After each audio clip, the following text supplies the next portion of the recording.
ये पंचहंस नहलाओ लाल, नजर कहीं लग जाए ना। काला टीका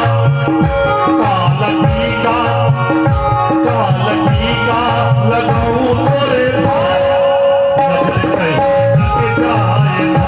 काला टीका लगाऊं तोरे गाल, नजर तोरे लग जाए ना।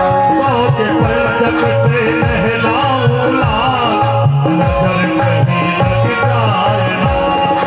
पंचक से नहलाओ लाल, नजर तुम्हें लग जाए ना।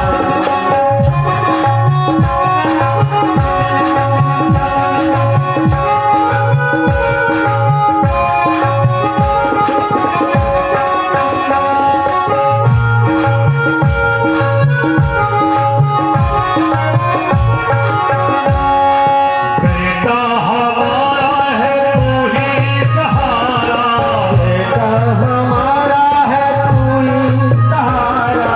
बाबा का जीवन है ब्रज का उजाला। बाबा का जीवन है ब्रज का दुलारा। मोर पंखों सजाऊं तोरे भार, नजर कहीं लग जाए ना। मोर पंखा सजा तेरे बाल, नजर तुम्हें लग जाए ना। के पंचक से नहलाऊं लाल, नजर कहीं लग जाए ना। मोर पंचक से नहलाऊं लाल, नजर तुम्हें लग जाए ना। ऊपर से नीचे तलक सारा काला, ऊपर से नीचे तलक सारा माला।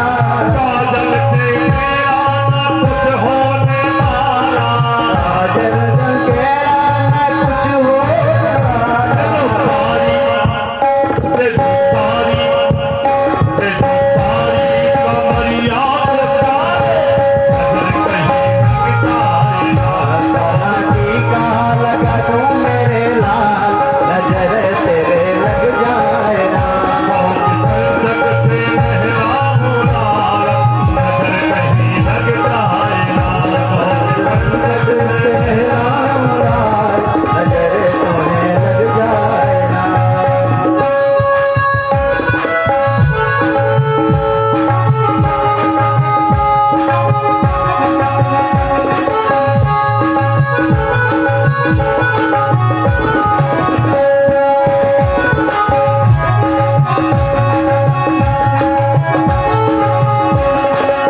सखिया मुझे जब भी गाली निकाले, सखिया मुझे जब भी गाली निकाले, वही गाली मोरी नजर उतारे, वही गाली मोरी नजर उतारे।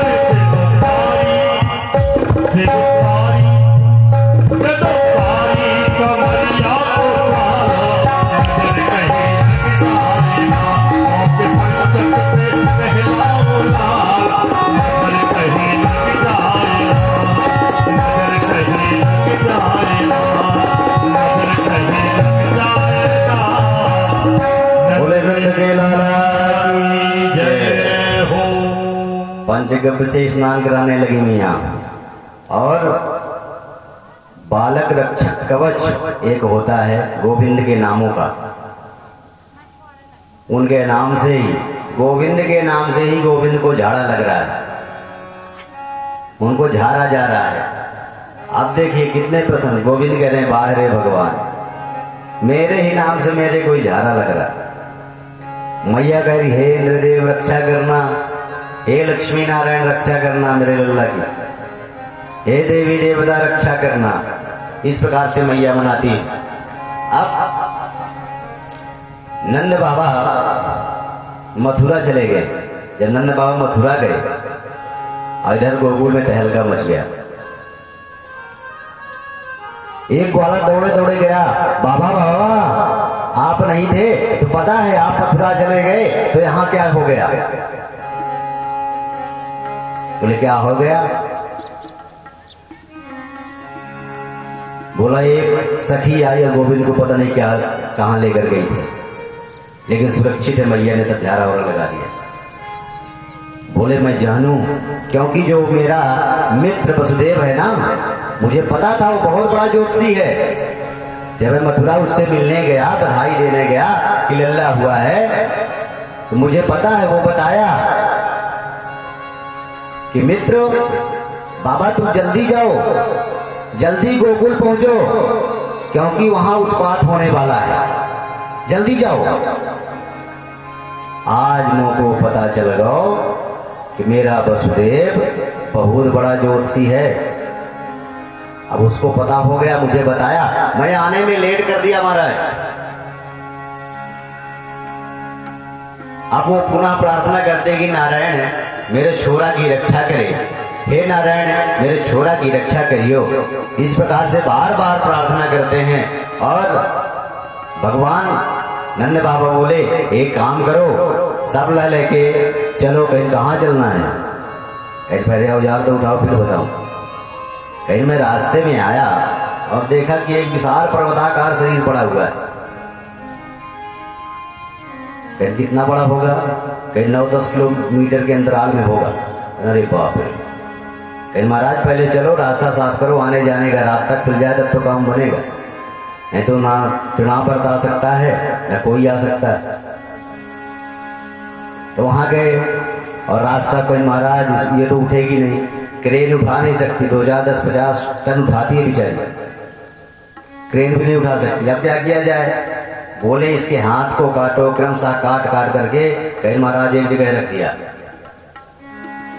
अब काट करके उनके हाथ पैरों को रख दिया और पूरा रास्ता जो जाम था उस रास्ते को खोला। बोले महाराज अब क्या करूं? बोले बढ़िया लकड़ियां रख करके सूखी सूखी और आग लगा दो। सब ब्रजवासियों ने आग लगा दी। एक बड़ी सुगंधित वहां से जो धुआं, इतना सुगंधित धुआं निकला, उन्होंने कहा महाराज ये तो देखने में राक्षसी लगती है, लेकिन इतना सुंदर दिव्य शरीर, वाह प्रभु। तो भगवान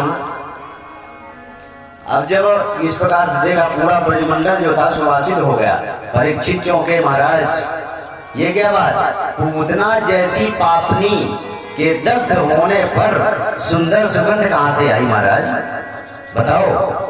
परीक्षित जी कहते हैं, जैसे ही परीक्षित जी ने पूछा, सुखदेव जी क्या कह रहे हैं?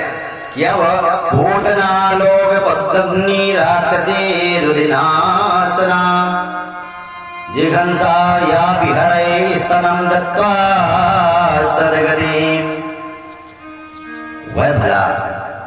बस जैसे ही उन्होंने कहा, सुखदेव जी महाराज कहते हैं परीक्षित से, परीक्षित बिल्कुल घबराने की बात है, शंका मत करो, क्योंकि उसने भगवान को पापनी तुम नहीं कह सकते, क्योंकि भगवान को स्तनपान कराई है, तो भगवान ने उसे मां समझ लिया। और जो मां को मुक्ति मिलती है वही मुक्ति उन्हें दे दी, क्योंकि नाम ही इतना बुरा, पूतना। पूतन नियति, जो बच्चे को उठाकर ले जाए वह है पूतना, अथवा पूत अर्थात अपवित्रता हो, जिसके तनिक भी पवित्र ना हो, वो है पूतना। अब ये है, कुछ पूतना की परिवार वाली भी यहाँ बैठे होंगे। पूतना कैसी है? देखने तो सुंदर है, लेकिन नाखून बड़े बड़े हैं। जिसके नाखून बड़े बड़े हों वो समझना चाहिए कि उनकी भतीजी है पूतना की। इसलिए नाखून, ज्योतिष में एक बात ये भी है कि अगर जिसके नाखून ज्यादा बड़े हो जाएं, उसका शनि नीच का हो जाता है। जब शनि का नीच का होना मतलब ग्रसित हो जाना, जब शनि के नीच का हो गया तो फिर वो मारक बन जाता है। मारक बनाएगा, काल सर्वयोग बनाएगा, कई प्रकार के विधाएं पैदा करेगा। अब पूतना महाराज इतनी दुर्भाग्य होने के बाद भी बताइए इतनी सुंदर सुगंध कैसे आ गई? इसमें कोई सद्गुण नहीं, लेकिन कहते हैं कि हमारे ठाकुर न जाने कौन से गुण पर दयानिधि रीझ जाते हैं। नहीं स्वीकार करते हैं निमंत्रण नृप दुर्योधन का, विदुर के घर पहुंचकर भोग छिलकों का लगाते हैं। हमारे ठाकुर कौन सी बात में रीझ जाए, कौन सी बात उसको प्यारी लग जाए, ये पता नहीं है। इसीलिए ठाकुर से प्रेम करते रहना चाहिए, पता नहीं, इसीलिए प्यारी बातें बोलनी चाहिए, क्या पता कौन सी पसंद आ जाए।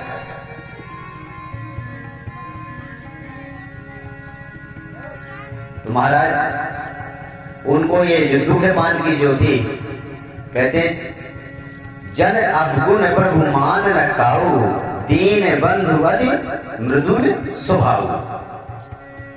हमारे दीन बंधु सरकार का इतना सुंदर, इतना मृदुल, इतना मीठा स्वभाव है कि कुछ कह नहीं सकते।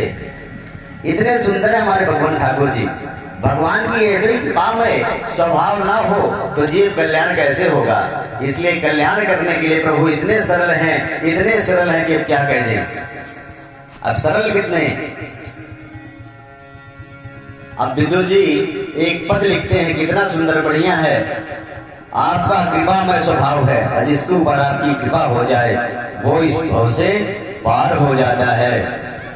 कृपा की न होती जो आदत तुम्हारी, तो सुनी ही रहती अदालत तुम्हारी।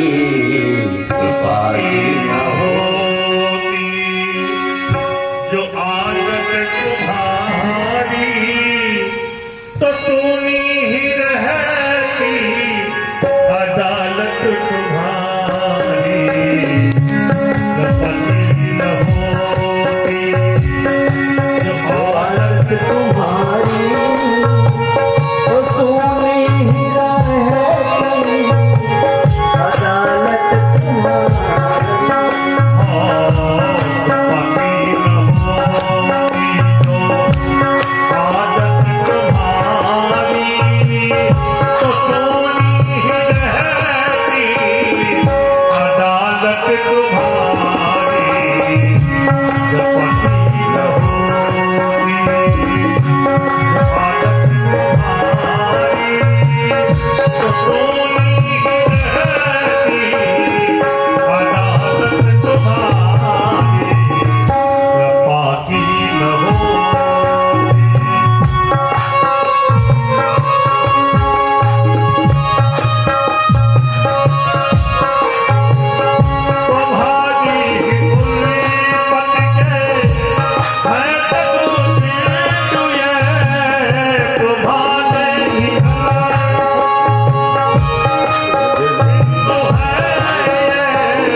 अब महाराज बोले वृंदावन बिहारी लाल की जय हो।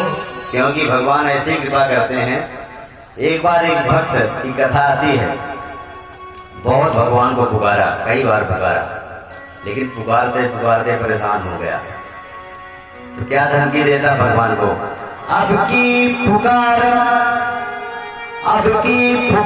जो तुम ना सुनोगे दीनानाथ, किसी चतुर पंडित से नोटिस निकलवाऊंगा। हे प्रभु, अगर आप इस बात नहीं सुनोगे ना तो मैं छोड़ने वाला नहीं हूं। अब की पुकार जो तुम ना सुनोगे दीनानाथ,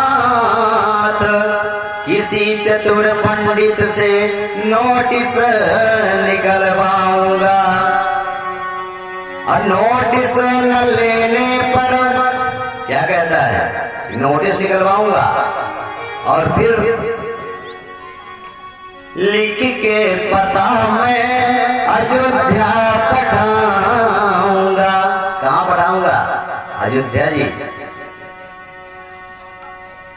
करके ठिकाने अयोध्या पठाऊंगा। इतने में भी न माने तो दावा करूंगा नाथ। अगर फिर भी आपने नोटिस पर साइन नहीं किया तो दावा करूंगा। कहां? हाई कोर्ट में। अब हाई कोर्ट कौन है? हमारी सीता मैया। मगर रोज आना नाथ दर्शन तो पाऊंगा। मगर रोज आना नाथ दर्शन तो पाऊंगा। इस प्रकार कहते हैं कि अगर तुम नहीं सुनोगे, लेकिन जब सम्मन कट जाएगा, जब गिरफ्तारी हो जाएगी, तब तो आना ही पड़ेगा। और जब आप कोर्ट में आएंगे तो मैं आपका दर्शन तो कर ही लूंगा। जब पेशी में आएंगे तो दर्शन तो कर ही लूंगा। भाई मुजरिम भी आएगा और जो मुजरिम ठहराने वाला भी आएगा तो दर्शन तो हो ही जाएंगे। तो इसलिए भक्त बड़े अजीब होते हैं। एक कलयुग का भक्त हुआ, बार बार भगवान से निवेदन करता है। राम जी से कहता है, मेरी विनती सुनो सांवले राम जी, बर न जाके कचहरी अपील करूंगा। मेरी विनती सुनो सांवले राम जी, बर न जाके कचहरी अपील करूंगा।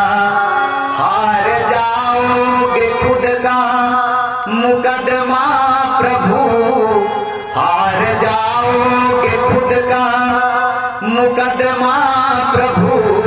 श्री हनुमत को अपना वकील करूंगा।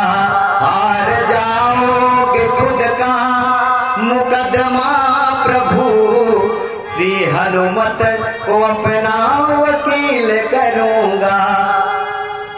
कहते हैं कि अगर इस बार नहीं सुने ना तो सीधे दावा करूंगा, चाहे कुछ भी हो जाए। दीन का दुख हरा दीन बंधु हुए, कृपा सिंधु पे की कृपा सिंधु हुए। मुझ दुखी की दशा, अब फिर कहता है, रोदन करता है, मुझ दुखी की दशा आपको ना दिखी। मुझ दुखी की दशा आपको ना दिखी। ऐसा कह के सभा में जलील करूंगा। ऐसा कह के सभा में जलील करूंगा। मेरी विनती सुनो सांवरे राम जी, बर न जाके कचहरी अपील करूंगा। इस प्रकार से भक्त ऐसे ऐसे भक्त हुए कि भगवान को धमकी देते हैं कि आप कोर्ट में मुकदमा भी हार जाओगे अगर आपने इस बार नहीं सुना तो। मैं छोड़ने वाला नहीं। फिर भगवान आते हैं और भक्तों को दर्शन देते हैं, उनकी मर्यादा का रक्षण करते हैं। अब भगवान पूतना का जब उद्धार हुआ, एक दिन प्रभु का जन्माक्षर आया। जन्म का जो नक्षत्र होता है वो 1 महीने के बाद एक बार आता है। जब रोहिणी नक्षत्र आया तो मैया को क्या कि मैया को चाहिए कि ठाकुर जी का कुछ न कुछ जन्मोत्सव होता रहे। लल्ला हुआ बहुत दिनों के बाद। तो जब मैया के मन में आया कि आज जन्म का अक्षर है और नक्षत्र भी है, आज क्यों ना उत्सव किया जाए। नाई को बुलाई मैया और बोला कि नाई जाकर लगा दू भाई, आज सब ग्वाली और ग्वालों को बोल देना कि हमारे लल्ला का आज जन्माक्षर है, जन्म का नक्षत्र है, अक्षर है, इसलिए आज जो है तो मैया के यहाँ उत्सव है। क्योंकि मेरा लल्ला जो है तनिक बड़ो है गो, हमारा कन्हैया थोड़ा बड़ा हो गया है, इसलिए मैया जो है। और हुआ क्या, कन्हैया एक दिन पलना में पड़े हुए थे तो धीरे से करवट लिए, जैसे थोड़ा करवट लिए तो मैया बड़ी प्रसन्न हुई और बधाई होने लगी। बार बार कहती है कि आज तो फिर बधाई होगी। इस प्रकार से जब मैया को प्रसन्नता करने के लिए थोड़ा सा वो चाहिए। आज मैया यशोदा के द्वारों बधाई बाज रही, आज मैया यशोदा के द्वार बधाई बाज रही, आज मैया यशोदा के द्वार बधाई बाज रही, आज मैया यशोदा के द्वार बधाई बाज रही। कौन कौन करी आई यशोदा, कौन कौन करी आई यशोदा, होठ भरी सरदार बधाई बाज रही, आज मैया यशोदा के द्वार बधाई बाज रही, आज मैया यशोदा के द्वार बधाई बाज रही, आज मैया यशोदा के द्वार बधाई बाज रही। कंचन धारो लिए गज युवती, कंचन धारो लिए गज युवती, तापस मंगल गान बधाई बाज रही, आज मैया यशोदा के द्वार बधाई बाज रही, आज मैया यशोदा के द्वार बधाई बाज रही। बोले नंद के लाला की जय, यशोदा की छैया की। जय हो। अब देखिए उत्सव मन रहा है, फिर एक दुर्घटना हुई कन्हैया के साथ। अब कौन सी हुई,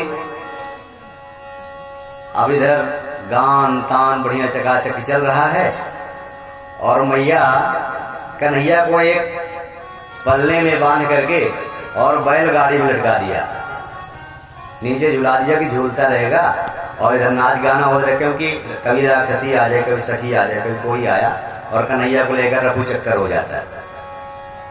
अब कन्हैया आराम से पड़े हुए, उधर नाच गाना चल रहा है, नाच गाना जोर जोर से होने लगे थे। बाला नाम रुदनम कुरु, जब बालक रुदन करता है तो मैया दौड़ के आती है, कहीं भूखा होगा, चलो चलो जल्दी चलो जल्दी चलो, भूखा होगा। मैया दौड़ के आती है, लेकिन इतने जोर जोर से गाने